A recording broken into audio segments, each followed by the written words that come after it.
Issue था, कोई घर का मसला था, कोई मेरी जाती प्रॉब्लम थी।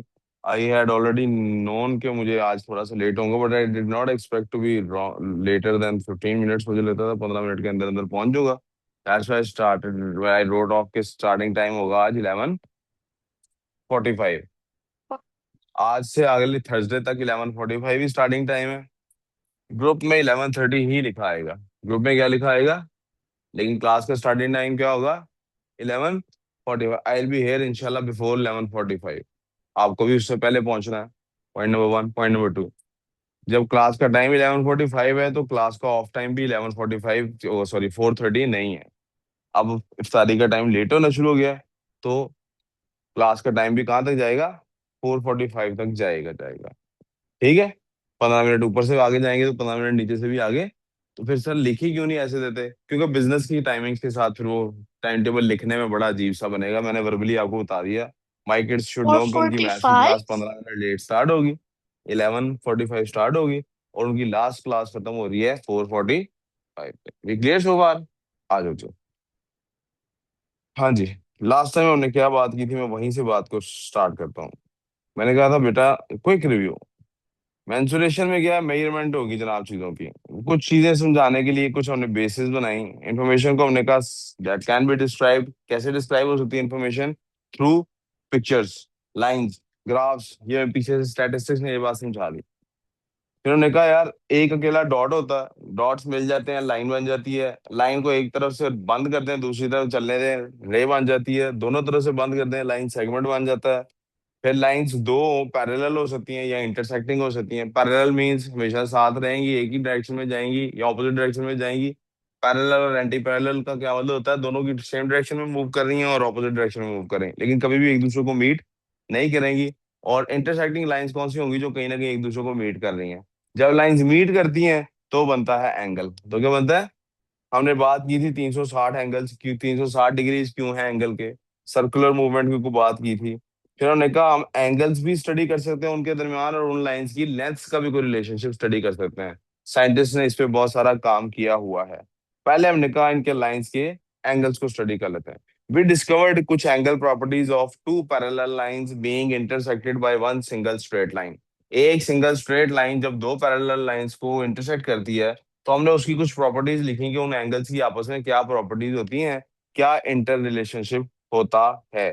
उसके बाद हम गए जनाब, अगर दो लाइंस आपस में इंटरसेक्ट करती हैं तो उनकी आपस में क्या प्रॉपर्टीज होती हैं। तो हमने कहा था ये पॉसिबल है कि वो 90 डिग्री पे एक दूसरे को इंटरसेक्ट करें, जिसको हम कहते हैं परपेंडिकुलर टू ईच अदर। क्या कहते हैं जिसको हम, परपेंडिकुलर टू ईच अदर। या ये पॉसिबल है वो ना ऐसा करें। अगर ना ऐसा करें तो उनके ऑपोजिट एंगल सेम होते हैं, अगर ऐसा करें तो हर एंगल 90 डिग्री का होता है। फिर हमने कहा कि ये जब दो पैरेलल लाइंस को इंटरसेक्ट करती है एक लाइन, तो उसकी आपस में कोई जी एंगल की प्रॉपर्टी है, एक जी एंगल प्रॉपर्टी है और एक सी एंगल प्रॉपर्टी है। फिर इनको हमने जब स्टडी कर लिया तो हमने कहा यार, दो लाइनों को तीसरी लाइन इंटरसेक्ट करे इसकी प्रॉपर्टीज पढ़ ली। लेकिन अगर क्लोज्ड फिगर बने तो कम से कम कितनी लाइनों से क्लोज्ड फिगर बनती है, 3 लाइन से। कितनी लाइनों से बलाज? और इस 3 लाइनों से चूंकि क्लोज फिगर बनती है तो उसमें एंगल कितने बनते हैं, 3। तो उसको हम कहते हैं ट्राइंगल। क्या कहते हैं उसको हम? अब ट्राइंगल की हम पढ़ सकते हैं या एंगल प्रॉपर्टीज या साइड प्रॉपर्टीज। क्या क्या पढ़ सकते हैं, या एंगल प्रॉपर्टीज या, तो एंगल प्रॉपर्टीज कल हमने ट्राइंगल की डिस्कस की थी, कुछ किसको क्या कहते हैं किसको क्या नहीं कहते। और फिर साइड प्रॉपर्टीज डिस्कस की थी। उन प्रॉपर्टीज, उन ट्राइंगल में से एक ट्राइंगल निकल आई थी राइट एंगल ट्राइंगल। और राइट एंगल ट्राइंगल से हम यहाँ तक डिस्कवर कर गए थे कि जनाब राइट एंगल ट्राइंगल की कोई ट्रिग्नोमेट्रिक रेशियो नाम की कोई चीज डिस्कवर हुई, ये पैथागोरियन थ्योरम के अलावा। और वो रेशियोज क्या होती हैं, हमने वो भी डिस्कस कर लिया था। Some people have curly brown hair through proper brushing. और फिर मैंने एंड यहाँ पे किया था, यार सिलेबस ने ना कहा है कि आपको ये वाली प्रॉपर्टीज, ये वाले एंगल्स एटलीस्ट याद होने चाहिए। बेटा साइन कॉस और टेन ऐसे फंक्शन हैं जो ग्रेजुएशन में भी उनकी डिटेल नहीं पढ़ाई जाती, कैलकुलेटर में बस स्टोर्ड है। आपको बस उनको उनकी ट्रिग्नोमेट्री याद करनी पड़ती है, उनकी ट्रिग्नोमेट्रिक प्रॉपर्टीज याद करनी पड़ती है। इसलिए ये सारे ट्रिग्नोमेट्री के क्वेश्चंस कहाँ आने चाहिए, P4 में। कहाँ आने चाहिए? P4, जो कि कैलकुलेटर वाला पेपर है। नॉन कैलकुलेटर में ये नहीं आने चाहिए, लेकिन ये नॉन कैलकुलेटर में भी आते हैं। उसके लिए उन्होंने एग्जामिनर ने हमें कहा ये वाले एंगल्स आपको याद करने हैं। इनको याद करने का तरीका आज हम बात डिस्कस करेंगे और वहां से हमारी बात शुरू हो जाएगी।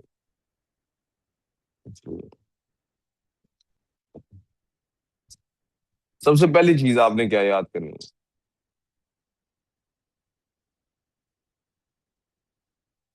हम्म, यही याद कर लेते हैं।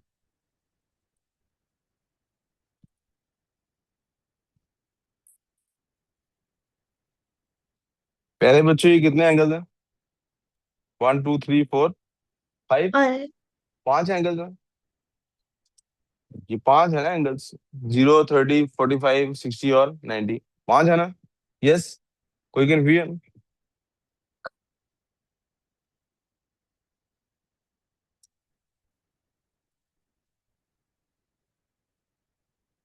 राइट हैंड से याद कराऊं या लेफ्ट से? कौन सा हाथ बनाए यहाँ पे, राइट के लेफ्ट? राइट बना दूं?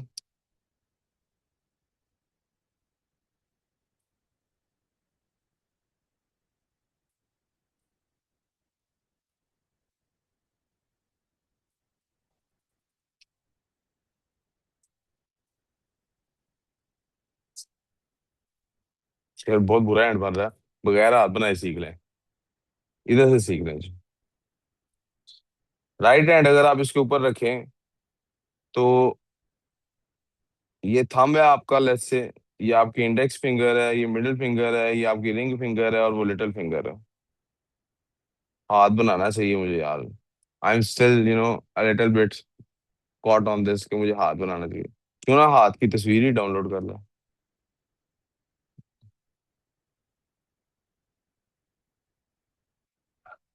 जी।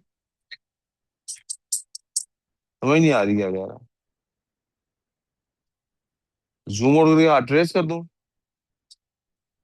यार आइडिया तो अच्छा है। लेकिन जब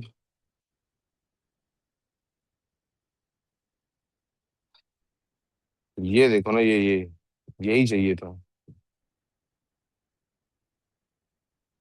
this is what we need.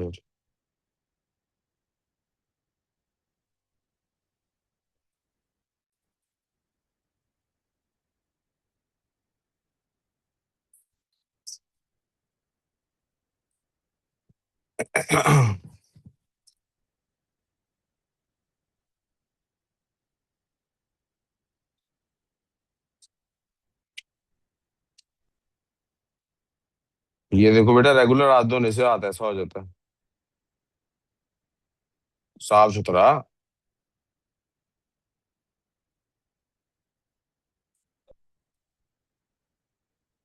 0 1 2 0 1 2 3 4। एक बार फिर से। सबको काउंटिंग आती है ना? Everyone knows the counting, right? ये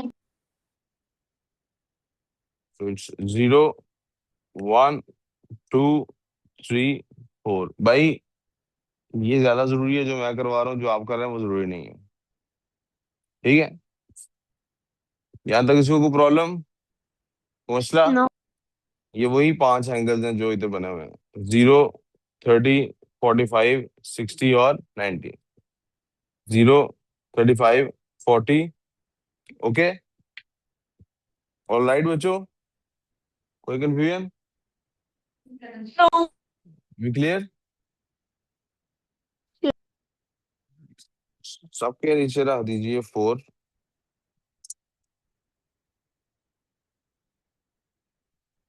और सबका ले लीजिए अंडर रूट।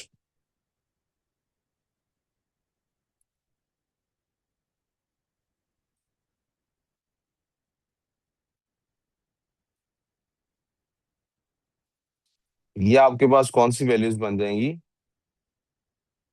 साइन की वैल्यूज। कैसे? देखें, 0/4 का अंडर रूट क्या आंसर आएगा? देखें साइन 30 की क्या वैल्यू है? तो साइन 0 की क्या वैल्यू है? 0। 1/4, अंडर रूट 1/4 क्या आ जाएगा? 1/2। देखें साइन 30 की क्या वैल्यू है? 1/2। आगे चलते हैं। 2/4 कटिंग हो जाएगी, 1/2 रह जाएगा। इसका अंडर रूट क्या क्या लाएगा? 1/√2। देखें साइन 45 की 1/√2 है, 1/√2। फिर 3/4 है। अंडर रूट 3/4 होना चाहिए। अंडर रूट नीचे 4 से तो कंसिडर क्लियर हो जाएगा, तो अंडर रूट 3/2 बचेगा। देखिए अंडर रूट 3/2 है। और आखिरी अंडर रूट 4/4, क्या होगा ये आंसर? आप देखिए, साइन 90 क्या है? 1। कोई कंफ्यूजन? अगर आप सिर्फ ये वैल्यूज याद कर लें 5, अगर आप सिर्फ ये 5 वैल्यूज याद कर लें, बाकी दोनों ऑटोमेटिकली याद हो जाती हैं। कैसे याद हो जाती हैं? अगर आप गौर करें तो ये जो 5 वैल्यूज हैं, इनका रिवर्स है ये वाली 5 वैल्यूज। कैसे? ये जीरो देखें, इधर एंड है। 1/2, 1/√2, अंडर रूट 3/2, और ये 1। अगर इस तरह से ना याद आए, भूल जाएं, तो कॉज के लिए यही हाथ दोबारा कॉपी कर लें। इधर है चेयर, बेटे इधर आ जाओ। इसी हाथ को कॉपी कर लें कॉज के लिए, और मुख्तसर करने की कोशिश करो।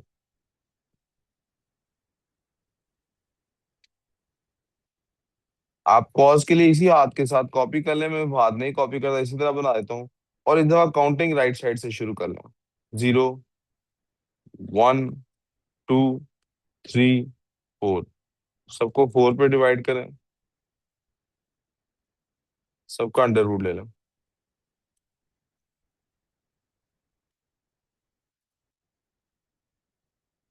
और अगर हम कुछ क्वेश्चंस अच्छे से प्रैक्टिस कर पाए, तो हमें ये करना ही नहीं पड़ेगा, ऑटोमेटिकली वैल्यू सारी बन जाएंगी, हमारे पास जेन में बैठ जाएंगी। ठीक है? जैसे साइन 30 बार बार यूज करना हो, साइन 30 1/2 होता है। साइन 30 क्या होता है? साइन 45 क्या होता है? 1/√2। और साइन 60 क्या होता है? Under root 3/2। ये बार बार यूज करने से याद है। इधर लेके आओ चेयर, यहाँ से आगे। हाँ, क्या हुआ था? चोट कहाँ लगी? इधर आगे आगे रजिस्टर है कुछ के नहीं? चोट कहाँ लगी है? बच गया है? अच्छा अच्छा। रजिस्टर कहाँ है कोई? तो है रजिस्टर? ऊपर है? अच्छा तो लेके आओ। अच्छा, यहाँ देखो प्रॉब्लम बच्चों। टेन की वैल्यूज क्या होती है बेटे?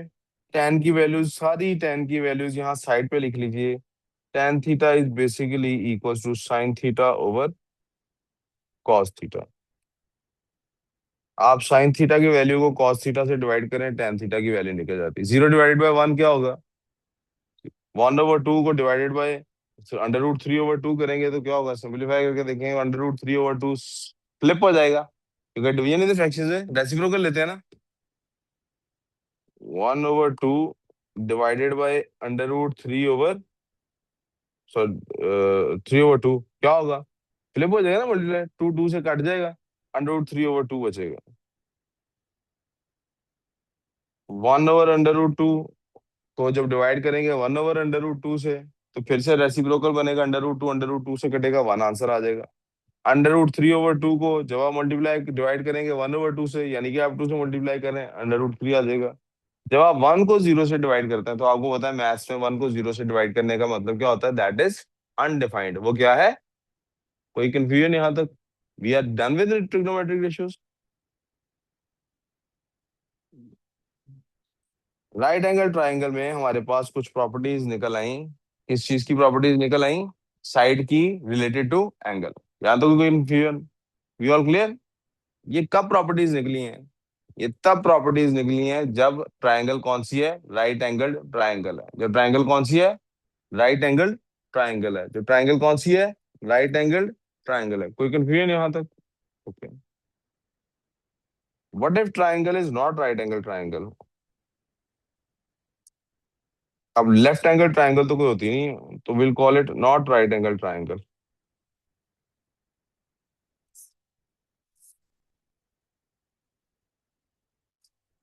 Not right angle triangle. अब क्या होता? अब भी कुछ प्रॉपर्टीज हैं जो हमें एक दो रीडिंग्स के जरिए से बाकी रीडिंग्स निकालने में हेल्प कर सकती हैं। उसके लिए मैं एक ट्राइंगल बना देता हूँ। It can be acute angle triangle और it can be obtuse angle triangle. शायद दोनों हो सकती हैं, जरूरी नहीं कोई दोनों ही राइट एंगल ट्राइंगल नहीं है। मैं अभी अपनी समझ के लिए I am just drawing acute angle triangle. कहते भी कहते be both obtuse and acute? नहीं बेटे, Oh wait, obtuse no. Angle and acute नहीं हो सकते ये। Oh wait, अब right. लास्ट लेक्चर में नहीं थी? Oh wait, right. Sorry. मैं समझी मैं कि वैसे ही पूछ रहा हूँ, angle were you acute in the होना था. लास्ट लेक्चर और not? Yeah. For Refresh. This purpose हम ये करने लगे हैं ना बेटे, लाइनें तो ना मारो तो उसके ऊपर। For this purpose what we are going to do is, हम इनके नाम रखने लगे हैं। You know this, all triangles have how many angles? कितने एंगल्स होते हैं बच्चों ट्राइंगल्स के? 3. तीन। ये एक ट्राइंगल है जिसका नाम है ट्राइंगल ए बी सी। क्या नाम है? ट्राइंगल। फॉर दिस पर्पस हम क्या करने वाले हैं, ट्राइंगल ए बी सी के सामने जो ऑपोजिट साइड्स हैं उनके नाम सिमिलर रखने वाले हैं ताकि आसानी हो जाए समझने में। Will call this A, will call this one A. नहीं यार, ये कलर अच्छा नहीं लग रहा है इसके साथ। कौन सा कलर यूज किया जाए? Let's use triangle A. Will call this one A, and this one small B, and this one small C. Are we clear for this so far? आपको पता लग गया एंगल ए के ऑपोजिट जो side है उसका नाम मैंने क्या रख दिया है? ए। एंगल बी के ऑपोजिट जो साइड है उसका नाम क्या रख दिया है? बी। और एंगल सी के ऑपोजिट जो साइड है उसका क्या नाम रख दिया है? तो after some studies we have discovered कि जनाब इनकी दो रूल्स हैं इसके लिए। एक को हम कहते हैं साइन रूल, दूसरे को कहते हैं कॉज रूल। एक को कहते हैं और दूसरे को कहते हैं। तो वी डिस्कवर्ड कि इनके लिए साइन और कॉज रूल हमें हेल्प करते हैं इनको सॉल्व करने में। There are two rules for this. The sine rule says, it says sine angle A over if divided by the opposite side. If any angle's sine value is divided by its opposite side's length. If any angle's sine value is divided by its opposite side's length. जैसे sign ए को हम divide कर रहे हैं किससे? इसकी opposite side ए से।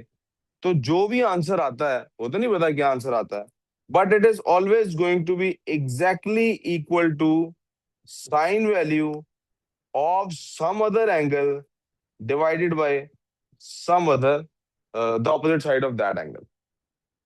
यानी ये रेशियो हमेशा कांस्टेंट रहेगी, ये रेशियो हमेशा क्या होगी? कांस्टेंट होगी। एंड दिस, ये सिर्फ यहीं तक नहीं रुकता, it goes beyond this. It will remain true for sine value of C as well over C. This is as simple as it can be. This is sine rule. अब sine rule कहाँ इस्तेमाल होता है? भाई sine rule इस्तेमाल होता है जब भी हमारे पास राइट एंगल ट्राइंगल ना हो। क्या ये राइट एंगल ट्राइंगल पे भी अप्लाई किया जा सकता है? बिल्कुल किया जा सकता है, तब भी ये एक्यूरेट है, तब भी ये एंगल। लेकिन उधर हमें करना नहीं पड़ता। उधर हमारे पास एक भी एंगल को अवेलेबल होता है, हम बाकी रेशियोज वगैरह राइट एंगल के लिए हमने देखा ना पीछे वो रेशियोज लगा लेते हैं, साइन कॉस टैन वाली। Some people have curly brown hair वाली यूज कर लेते हैं, उधर करना नहीं पड़ता। शॉर्टर वे वो वाला होता है। लेकिन अगर राइट एंगल ट्राइंगल ना हो तो ये रूल्स होंगे। अब आपने एक जहन में सवाल आना चाहिए आपके, और आपको वो पूछना चाहिए, लेकिन वो आपके जहन में नहीं आएगा क्योंकि आपका जहन इस वक्त पता नहीं कहाँ है।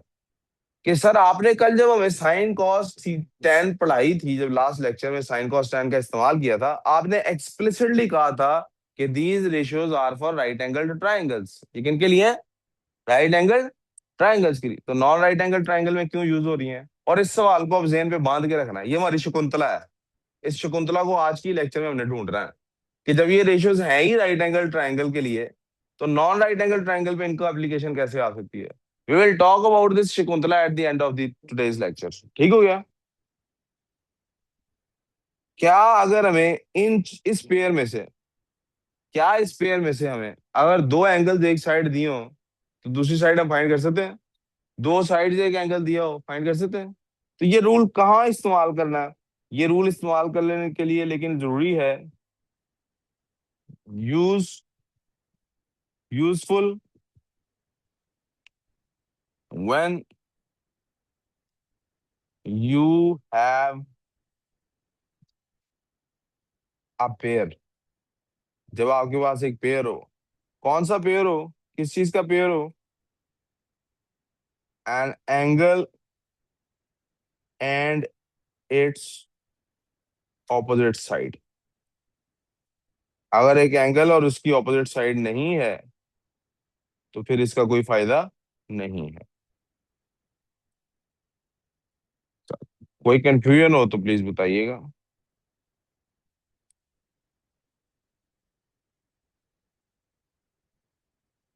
जब भी आपके पास एक एंगल हो और उसकी ऑपोजिट साइड हो तो आप ये यूज करें। इसके बाद आते हैं जी कॉज रूल पे।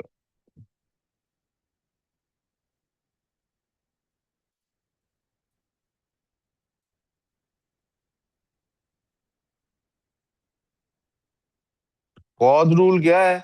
You are the cause of all of my pains. ऐसा शायद कभी आपके पेरेंट्स आपको कहें, आपने सीरियसली नहीं लेना, वो मजाक कर रहे होंगे। और अगर कभी ना कहें तो आप समझ जाएं ऐसा ही है। ये कॉज रूल नहीं है, ये कॉज रूल आपकी लाइफ का हो सकता है। It's not the cos rule of maths. Maths का cos rule is different. Maths का कॉज रूल क्या है? मैथ्स का कॉज रूल जनाब थोड़ा सा ना कॉज रूल, ठीक है। मैथ्स का कॉज रूल ना थोड़ा सा पैथागोरियन थ्योरम से मिलता जुलता है। जी, कौन बच्चा मुझे फिजिकल क्लास वालों में से रिसाइट करके बताएगा, तिलावत करके सुनाएगा पैथागोरस थ्योरम की? हाथ खड़ा करना है जी। Who will recite Pythagorean theorem? कोई भी नहीं। I नलायको wanna तुम लोगों को try. पैथागोरस थ्योरम नहीं आता? I wanna physical try. Class में नहीं बेटे, मैं फिजिकल वालों से पूछ रहा हूँ। हाँ जी, Okay. आता है, सुनाओ। a² + b² = हाँ, अभी सुनाने चाहती है, बोलो। कहती है जी h², हाइपोटेन्यूज का square is equal to perpendicular का स्क्वायर प्लस बेस का स्क्वायर। ठीक हो गया। इसी से कुछ मिलता जुलता कॉज रूल है। Cos rule is also a little bit similar to this. Cos rule भी इससे कुछ ना कुछ मिलता जुलता है। क्या हम पैथागोरस थ्योरम को फॉर द टाइम बीइंग, क्या हम पैथागोरस थ्योरम को इस तरह से लिख सकते हैं? कैन वी से, वो यहाँ पे तो उन्होंने लिखा है हाइपोटेन्यूज के हिसाब से बेस और परपेंडिकुलर करके, लेकिन फॉर द टाइम बीइंग, चूंकि यहाँ मैंने इनको क्या कहा, ए बी सी डी रख दिया ना, हाइपोटेन्यूज का कॉन्सेप्ट यहाँ मैंने नहीं डाला, बेस परपेंडिकुलर का कॉन्सेप्ट मैंने यहाँ पे, क्या फॉर द टाइम बीइंग मैं अपने पाइथागोरन भाई को ये लिख सकता हूँ, a² is equal to b² plus c²? Yes, लिख सकता हूँ। ये किसके लिए बात दुरुस्त है? ये बात दुरुस्त है for right angled triangle, also known as RAT. ठीक है, ये किसके लिए ट्रू है? Why are we calling it a rat? Just for the sake of writing a smaller word. ये रैट के लिए ट्रू है। रैट के लिए क्या उमर, इसको आपसे प्यार हो गया या ये थक गया है? अच्छा अच्छा, क्या हुआ? एक साइड पे रख के सोए रहे हो? a² + b² is equal to c², या a² is equal to b² plus c², howsoever you want to put it there, but it is a RAT, it is a, what is it? ये right angle triangle है। What if there was not a RAT? अगर right angle triangle ना होती तो cause rule क्या है जनाब? तो कॉज रूल बड़ा मिलता जुलता सा इससे। a² is equal to b² plus c² minus, क्या लिखा है? माइनस क्या लिखा हुआ है बच्चों? पढ़ना है मेरे साथ। a² is equal to b² Minus. Plus c² minus 2bc। याद है फॉर्मूला a - b² वाला? यहां तक तो वो बन गया, राइट? यहां तक तो वही बन गया ना।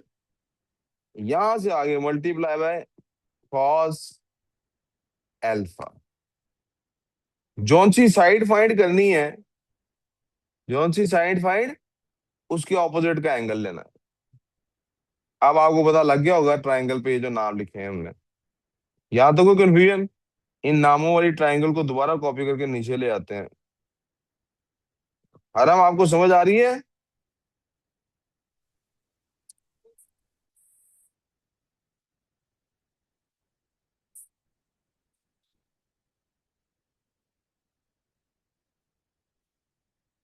आराम, are you there in the class?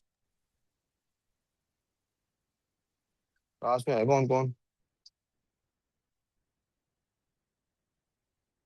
हरम है लेकिन आई थिंक वो बोल किंजार नौरी किंजार है ना, आपको समझ आ गई। Yes, yup. sir. अब क्या ये रूल सिर्फ एक साइड के लिए है? नहीं बेटे, this can be applied to all other side as well. साल के तौर पे हम इस बाई को थोड़ा सा शॉर्टर इसको भी कर देते हैं जरा।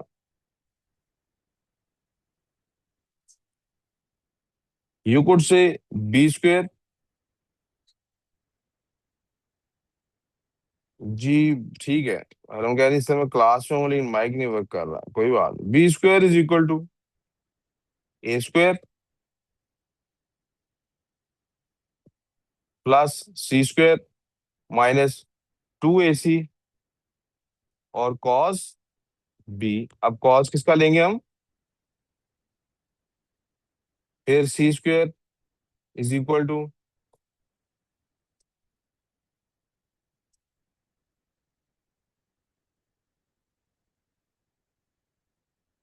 सी square is equal to A square plus B A square square plus minus B square minus 2 A AB B cos cos C. C. हाँ जी भाई बच्चों, को मसला आगे क्लियर है, sine rule and cos rule, कोई इशू इसके अंदर, कोई मसला, आसान है ना। एक और मजे की बात बताऊं, पिछले साल एक नया रूल आया और उस रूल के तहत अब आपको पेपर में एक फॉर्मूला शीट भी मिलती है, और उस फॉर्मूला शीट के अंदर ये वाला फॉर्मूला भी लिखा होता है और ये वाला फॉर्मूला भी। उसमें क्या नहीं होता, उसमें ये अक्ल नहीं होती, वो आपने घर से लेके जानी होती है कि कौन से एंगल के साथ कौन सी साइड को रिलेट कराना। ये अक्ल घर से लेके जानी होती है। अब कॉज रूल कहाँ इस्तेमाल होगा, कॉज रूल वहां इस्तेमाल होगा जब दो साइड्स और उनके बीच का एंगल मौजूद हो।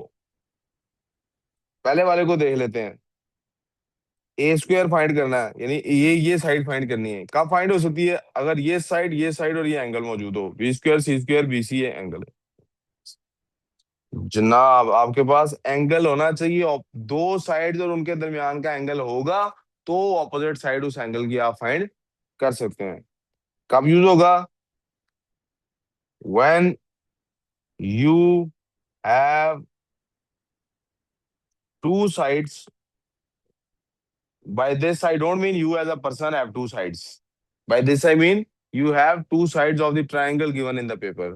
When you have two sides and angle between them, तब ये रूल लगेगा। आप लोगों ने वाकई गाना नहीं सुना हुआ, साहिल पे गजल, एक्चुअली गाना नहीं, साहिल पे खड़े हो तुम्हें क्या गम, चले नहीं सुना, वाकई नहीं सुना हुआ। चले जब रोजे पूरे हो जाएंगे फिर सुनिएगा, ठीक है। जा है क्या भाई, इसके साथ नहीं बैठ रहा, बता रहा हूँ। इस बच्चे के साथ तो इसके घर वाले नहीं बैठते, खराब ना हो जाए हम, ठीक है। आपने भी नहीं बैठना। आपने सुना मैंने, नहीं सुना, आप भी सुनना। सब लोग कहते हैं गाना सुनो, तो एक बार सुन ही लो यार, बहुत मजेगा। It use to be my favourite ghazal after some specific breakup. That was a funny part, that was just joking. I have never heard songs after any breakup, अल्हम्दुलिल्लाह। आई एम ओनली अच्छा जी। और सलार क्या हाल है, सलार ये बार्सिलोना का लोगो लगा हुआ है। हाँ क्या, मैनचेस्टर यूनाइटेड का है? अच्छा अच्छा। आपको देख के लगता भी है थोड़े थोड़े आप मैनचेस्टर यूनाइटेड को बिलोंग करते हैं। ये क्या गया है यार, नहीं ये that was a bad joke, that was a joke in bad taste, आपने कहा है लेकिन that was not a good joke. नहीं मुझे पता है यार, नहीं। आपको पता है पहले फुटबॉल खेलते थे, अभी भी शॉर्ट्स पहन के खेलते हैं ना, है ना। आपने कभी देख बैकहम एक दफा गिर गया था तो उसके यहाँ रगड़ लग गई थी। अगर आप वो सीन निकाल के देखें और सिर्फ उसका स्क्रीनशॉट लें और अपनी तस्वीर के साथ ऐसे रख के देखें, you find a lot of similarities. ये है उसका जवाब था ठीक है। Anyways I am sorry for the joke, this was not a good joke, but you know I could not resist, only I can crack bad jokes. Okay, आखिरी बात, इस टॉपिक की आखिरी बात सुन ले फिर आगे मूव मूव ऑन करते हैं। और आई विश मूव ऑन हो सकता हो। नहीं नहीं, आप जब तक आप समझ नहीं आएगी तब तक मूव ऑन। जिंदगी में अल्लाह ताला ऐसे ही करते हैं कि आपको किसी मुसीबत में, जब भी आप पे कोई मुसीबत पड़ती है, जब तक उससे रिलेटेड सबक सीखना आप सीख नहीं लेते, आप उस मुसीबत की टेंशन से बाहर सबक सीख लेते हैं, फौरन मूव ऑन हो जाता है। तो लाइफ में प्रॉब्लम्स आती हैं सबक सिखाने के लिए। किसके लिए? सबक सिखाने के लिए। अगर वो अल्लाह की तरफ से आई हो, अब खुद की क्रिएट की हुई हो, तो फिर कुछ नहीं हो सकता। भाई साहब, एंगल प्रॉपर्टीज हमने पढ़ ली। अब इसके बाद मैं चाहूंगा आपको बिल्कुल लाजमन पता हो। आपको पता है ना, हम ट्राइंगल का एरिया भी फाइंड कर सकते हैं।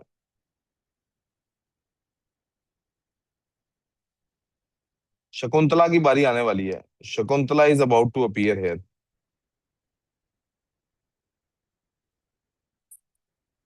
Sir, please please, I want your attention please. Sir please तवज्जो। Kuntala?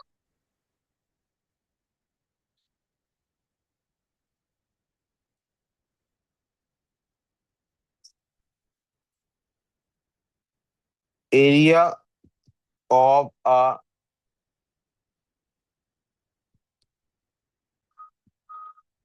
Rat.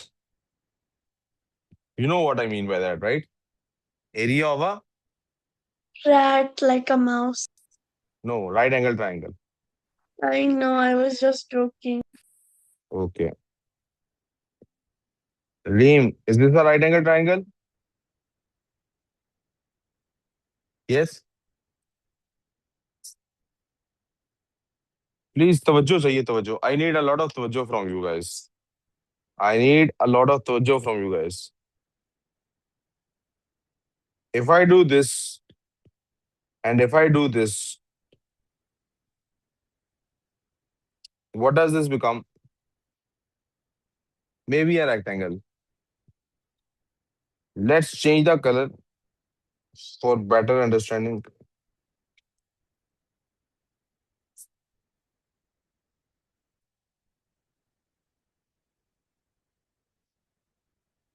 Let's call this one A and this one B, or let's not call them anything at all. Let's call this side A and this side B. आपने मुझे बताना है प्यारे बच्चों, आपको जब area find करना होता है रेक्टेंगल का, तो कैसे फाइंड करते हैं? Length into width. इस केस में can I say it is A multiply by B? Yes. अगर मैंने एरिया फाइंड करना है पूरे रेक्टेंगल का, कैन आई से इट्स ए इंटू बी? और अगर मैं गौर करूं इस ब्लू और ऑरेंज पार्ट पे, क्या ये जो ब्लू वाला पार्ट है, ये इस रेक्टेंगल का हाफ कहला सकता है कि नहीं कहला सकता? क्या ये ब्लू वाला पार्ट इसका हाफ कहला सकता है कि नहीं कहला सकता? क्या ऑरेंज वाला पार्ट इसका हाफ कहला सकता है? अगर मैंने सिर्फ और सिर्फ ब्लू पार्ट को लेना हो, मैं जरा 1 मिनट के लिए कलर चेंज करता हूँ चीजों के फॉर बेटर अंडरस्टैंडिंग। इसका कलर हम कर देते हैं पर्पल, और हम इसके गिर्द एरिया भी बना देते हैं पर्पल का। आपको पता लग जाए कि हम पर्पल शेप की बात कर रहे हैं। सिलेक्ट द पर्पल कलर है। रीम एंड मिनरल आपको समझ आ गई बच्चों? ये मैंने जो पर्पल लाइन से पूरा ड्रॉ कर दिया एरिया, जिसके साथ मैं लिख भी देता हूँ एरिया ऑफ रेक्टेंगल। अस्सलाम वालेकुम मैडम, क्या हाल है? ठीक है आप? खुश हैं? कहाँ गई हुई थी आप? सैटरडे को नहीं आई थी आप? खैर थी? ओह वाह, good, क्या बात है। कहाँ था ये खाला का घर? इस्लामाबाद से बाहर है? कोने पे? इस्लामाबाद तो गोल है। कोने पे कैसे होता है? यार ये देखा ना, झूठ पकड़ा गया। इस्लामाबाद तो गोल होता है। हाँ, लेकिन कैसे कह दिए कोने पे? नहीं नहीं, दैट्स रॉन्ग। बेटा बेटा खुजामा, घर चले जाओ यार। बेटा, बेटा हमदान, इधर काम पे ध्यान दो। आप पढ़ाई पे ध्यान नहीं है आपका? जी, नहीं है। पढ़ाई पे ध्यान दो। इधर इधर इब्राहिम, सामने देखो। एरिया ऑफ रेक्टेंगल हम निकाल सकते हैं जनाब ऐसे, ए मल्टीप्लाई बी। यस। क्या ये बात सच है कि जो ब्लू पार्ट है, जो हमारे पास ब्लू ट्रायंगल है, वो इसका हाफ है, जो ब्लू ट्रायंगल है वो इसका। तो अगर हमें एरिया निकालना है, एरिया ऑफ ये ब्लू ट्रायंगल, बना भी वैसे ही देता हूं। तो क्या ऐसा नहीं है कि वो जो ब्लू ट्रायंगल है, वो ब्लू ट्रायंगल हाफ है उसका? Shouldn't it be A multiply by B का हाफ? यस और नो? और इसीलिए हम इसका फॉर्मूला क्या लिखते हैं आमतौर पे, 1/2 ए बी। किसी को यहां तक कोई कंफ्यूजन है तो प्लीज बताइएगा। तो मसला है, what if it is not a rat? एक ट्रायंगल ले लेते हैं विच इज, क्या हुआ भाई तुम्हें? मत धोखा देना मुझे। जो हो, एक मिनट बच्चों, एक मिनट, एक मिनट, एक minute. And we are back. So हम बात कर रहे थे भाई, ट्राइंगल का एरिया राइट एंगल ट्राइंगल का ऐसे निकालना है। What if it is not a RAT? अगर ये रैट ना हो तो? एक मिसाल ले लेते हैं। We have a triangle that goes like this.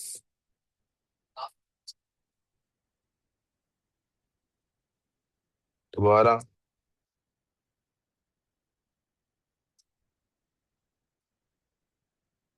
ये भी नहीं मिलेगी, इससे भी शायद नहीं समझा पाऊंगा।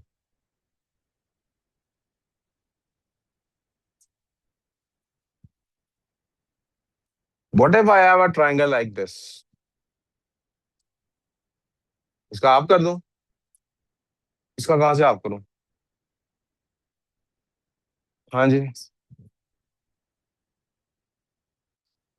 इसको समझाने के लिए, बजाय इसके कि मैं ये शेप को तोड़ के आपको बताऊं कि ये कैसे रेक्टेंगल में कन्वर्ट होकर उसका हाफ बनती है, what I do is,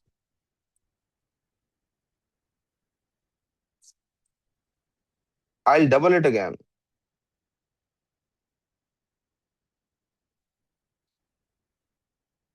what did this become now? यार आप लोग प्लीज तवज्जो करें मेरे काम पे। हाँ जी प्यारे बच्चों,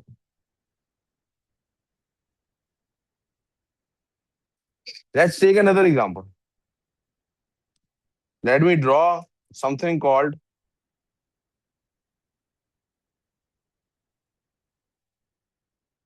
अ पैरेललोग्राम।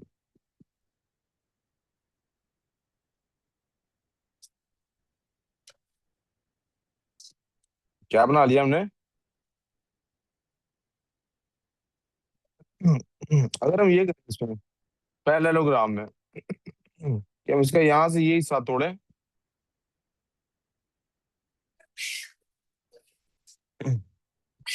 हम इसका यहां से ये हिस्सा तोड़ें,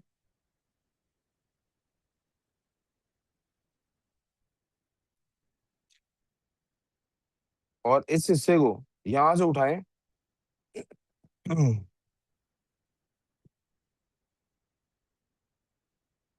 चलो ना, और यहाँ अटैच कर दें। याद रखें मैंने कहा था वहां से ये हिसाब तोड़ना है। लेट मी रीड्रॉ दिस ताकि गलती का चांस थोड़ा सा कम हो जाए। ओहो my God, pencil please start working. What if I have a parallelogram, please तवज्जो चाहिए थोड़ी सी आपकी।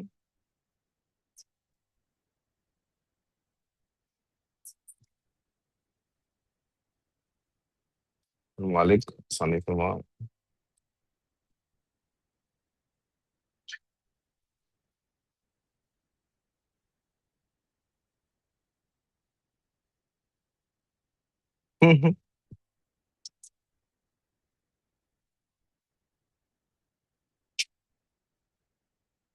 What if I have this shape and I decide, इसका मुझे एरिया निकालना है। क्या करना है इसका मुझे? This is called a parallelogram. What is it called? तो what I would do is, मैं यहाँ से Parallelogram. मैं यहाँ से what I would do is, I take a shape, let me change the colour. मैं यहाँ से इसका कुछ हिस्सा तोड़ूंगा,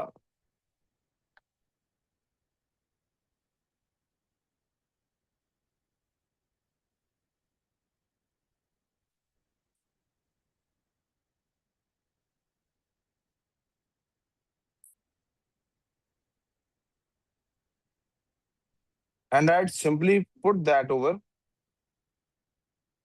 हियर, यहाँ पुट कर दूंगा उसको, और यहाँ से इसका वो हिस्सा तोड़ देता हूँ जिसकी हमने भी बात की थी।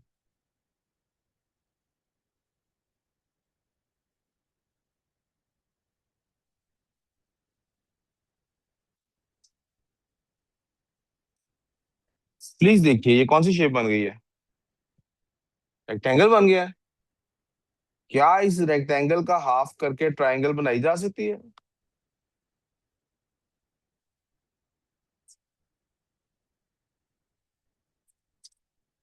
यस और नो?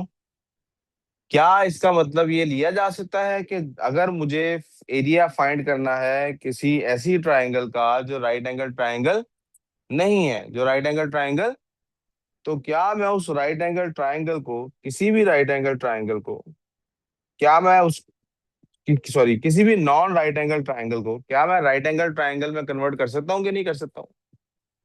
कैसे कर सकता हूँ? अब इन तीनों तस्वीरों को आपको इमेज बन गई इन तीनों चीजों की। ये तीनों में इनकी जरूरत ड्रॉ करने की नहीं है। जिसकी जरूरत है ड्रॉ करने की, अब उसको ड्रॉ करने की तरफ आ जाते हैं। यार क्या हो गया बेटे? तो हमने बात यहां से शुरू की थी, what if it is not a right angle triangle? Let's take a triangle which is not a right angle triangle. I hope you all can see it is not a right angle triangle. ये right angle triangle, we can always convert a non right angle triangle into right angled triangles। उसकी मिसाल क्या हमारे पास है? We could say, बकर खैरियत है, late हो गए आप? खैरियत है, लेट हो गए आप? हैं? दर्द थी कहाँ? अब ठीक है? रोजा है?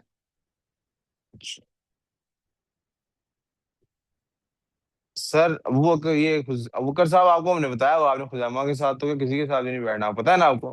हाँ, चेयर है इधर, ये चेयर जिस पे बैठे हो इसको लेके इधर आगे आ जाओ। जल्दी उठो उठो। खुजामा साहब आप भी जरा प्लीज, वो अगर आप पीछे दीवार से लगा लो ना चेयर, फिर ठीक हो जाएगा हमारा। तो नहीं, आप साइड पे हो जाए बस उधर। क्या हम कह सकते हैं कि ये जो ए बी सी थी, can we converted into two right angle triangles? कौन कौन सी? A B D and B D C. कर सकते हैं कन्वर्ट? इसका मतलब है क्या इनका एरिया ऐसे निकाला जा सकता है कि हमारे पास ए बी डी के अंदर, अगर इसका फॉर्मूला निकलता है 1/2 into A D into B D से, प्लस इसका फॉर्मूला निकलता है 1/2 into D C multiply by B D से, तो क्या इन सबको ऐड करते हुए क्या हम देख सकते हैं कि हमें क्या चाहिए? इन दोनों में से 1/2 और बी डी कॉमन निकलता है कि नहीं निकलता बेटे? यस और नो बेटे? क्या 1/2 Yes. और बी डी कॉमन निकलता है कि नहीं निकलता? अच्छा जी। अगर 1/2 इंटू बी डी कॉमन निकाल लेते हैं हम, तो हमारे पास क्या बचता है? इस तरफ ए डी बचती है लेंथ, उस तरफ डीसी लेंथ बचती है। यस? जरा आप गौर करें, एडी और डीसी मिलके एसी नहीं बनाते? तो क्या ये 1/2 AC? Into B D into AC, जी बेटे ये एसी बनता है ना, देखें, AD plus Yeah, DC. yeah, yes? अगर आप गौर करें तो किसी भी नॉन राइट एंगल ट्राइंगल की, अगर एक, किसी एक एंगल को, किसी एक वर्टेक्स को, इसको कहते हैं वर्टेक्स, इसको कहते हैं वर्टेक्स। वर्टेक्स क्या होता है? नुक्कर। वर्टेक्स सिंगुलर है और वर्टिसेस प्लूरल होते हैं। किसी भी एक वर्टेक्स को आप पकड़ें, you capture any of the vertexes, किसी भी वर्टेक्स को पकड़े आप, और बिल्कुल ऑपोजिट साइड के साथ अगर आप परपेंडिकुलर बनाने में कामयाब हो जाएं, and such a perpendicular to the opposite side is called altitude या हाइट, या क्या कहते हैं उसको, या उसको क्या कहते हैं, तो आपके पास क्या बन जाता है? आपके पास वही राइट एंगल ट्राइंगल के एरिया वाला फॉर्मूला डेवलप हो जाता है। यहाँ तो कंफ्यूजन। अब आपको पता लगा कि हर ट्राइंगल को राइट एंगल ट्राइंगल में कन्वर्ट किया जा सकता है। अगर हर ट्राइंगल को थोड़ी सी मेहनत, क्या हमें हर क्वेश्चन में ये मेहनत करनी है? नहीं, हमें हर क्वेश्चन में ये मेहनत, हमें क्या कंक्लूजन निकला इस सारी बात से कि जब भी कोई हमारे पास ट्राइंगल आए, area of any triangle is equal to 1/2 into base into height. इसकी दो तीन एग्जांपल सिर्फ ड्रॉ कर देता हूँ। क्या हुआ टीवी को? प्रोजेक्टर भाई, हाँ। क्या हुआ? इसकी दो तीन एग्जांपल ड्रॉ कर देता हूँ मिसाल के तौर पे। हमारे पास अगर ट्राइंगल इस तरह से हो तो क्या करेंगे?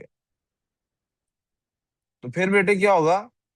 अगर इस वर्टेक्स से लेंगे तो हमारे पास हाइट, ऑरेंज कलर से जो बना रहा हूँ ये हमारी हाइट बन जाएगी बेटे। क्योंकि ऑपोजिट साइड तक आपने जो एंगल लेके जाना है वो बेटे 90 डिग्री का ही क्लोज होना चाहिए, वो परपेंडिकुलर ही होना चाहिए। यस, समझ आ गई यहां तक बात? अगर ट्राइंगल का आप वर्टेक्स लेते, ये वाला ऑपोजिट, दिस वन, तो भी बेटे आप वहां पर जो लाइन ड्रॉ करते उसका 90 डिग्री ही यहाँ बनना चाहिए था। अगर आप परपेंडिकुलर लेंगे पर्पल वाले को तो ब्लू वाली आपकी बेस बन जाएगी। कौन सी नाम लिखने हो अगर आपने, let's call this A, B और सी। अगर आपने ये नाम लिखने हो, आपका एरिया, इस ट्राइंगल का एरिया कैसे निकल सकता है? Area will be equal to either A B, यहाँ इसका नाम डी रखना पड़ेगा, आइदर 1/2 इंटू बेस, किसको बनाएंगे हम? अगर बेस बनाएंगे ए बी को, तो हाइट किसको लेना पड़ेगा? सी डी को। हाइट किसको लेना पड़ेगा? और अगर आप एरिया इसी ट्राइंगल का फाइंड करने के लिए 1/2 बेस बनाते हैं, अगर आप ए सी को, किसको बनाते हैं? ए सी को बनाते हैं बेस, तो फिर आपको हाइट कौन सी लेनी पड़ेगी? यहाँ पर नाम रख लेते हैं इसका ई। क्या हाइट लेनी पड़ेगी? B E. Long story short, area is equal to 1/2 into base into height. यहाँ तक प्रॉब्लम क्लियर सो फार? अब शकुंतला का जवाब आ गया। सर अगर साइन और कॉस जो होते हैं ये होते ही राइट एंगल ट्राइंगल के लिए हैं, तो नॉन राइट एंगल ट्राइंगल पे क्यों क्यों लगाए जा सकते हैं? क्योंकि any non right angle triangle can be broken down into two right angled triangles. Her non rat को दो रैट्स को जमा करके बनाया जा सकता है, या हर नॉन रैट को तोड़ के दो रैट्स बनाए जा सकते हैं। Did you understand this? सारी समझ आ गई? मैंने इतनी सारी तकरीर जो किया वो क्यों की है? इसलिए साइन कॉस टैन इसमें लग सकते हैं। अच्छा सर ठीक हो गया, तो इसका हम इस्तेमाल क्या एरिया वाले चैप्टर में भी कहीं कर सकते हैं? जी जनाब, हमारे पास एक और फॉर्मूला है, वो भी गिवन होता है। Area if all sides are not given. अगर तमाम साइड्स ना गिवन हो तो फिर एरिया कैसे फाइंड करना, उसका भी एक फॉर्मूला है।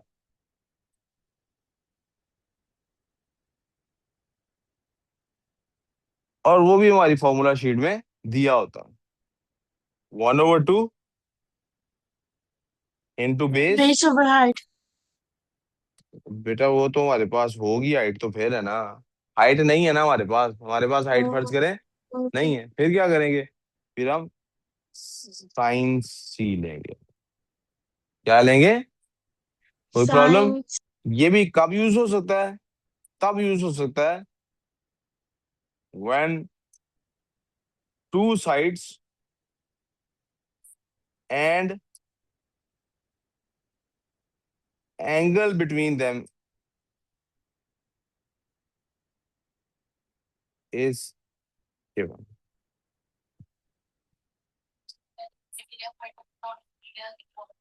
जी वो तो एक रिवर्सल है ना, वाइस वर्सा है कि अगर आपको एरिया दिया हुआ है, कोई साइड फाइंड करने को, एंगल फाइंड करना, आप कर सकते हैं कि नहीं?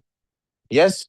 ये तो इस तरह से तो देखिए ना हमारे पास, ये जो कॉज रूल है, इसको इस्तेमाल करके जो ऊपर हमने अभी कॉज रूल किया था, यहाँ मैंने इसको साइड के हिसाब से अरेंज किया हुआ है, इसको आप रीअरेंज करें, आप कॉज सी एंगल भी फाइंड कर सकते हैं।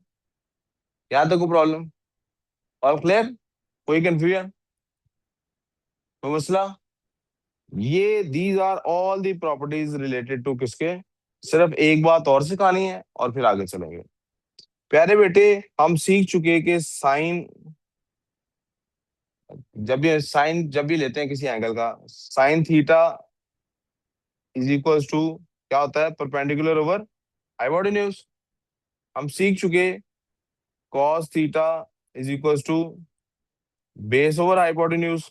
हम सीख चुके tan theta is equals to base over perpendicular. कभी कभी ऐसा होता है बेटे कि हमें ना साइड दी होती हैं, एंगल नहीं दिया होता। क्या नहीं दिया होता? मैं आपको ये सिखाना चाहता हूँ कि एंगल भी हम फाइंड कर सकते हैं। कैसे? थीटा यानी कि एंगल इधर ही रहेगा, आपके पास वही बटन। ओहो, सर, जी जी जी जी बोलो tan बेटे। थीटा p ओवर v नहीं होगा? ओ, सॉरी, पी और बी होता है जी, बिल्कुल आपने सही कहा। रेड से ही लिखते हैं।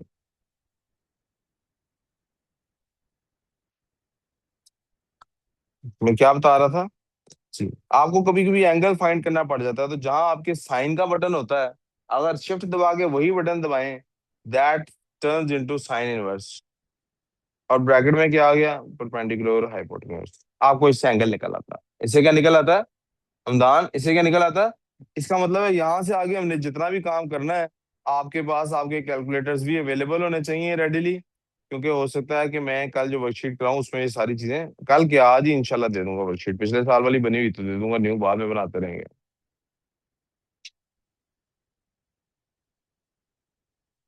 And we are done with the three sided shapes, और हम थ्री साइडेड शेप्स के साथ डन हो चुके हैं।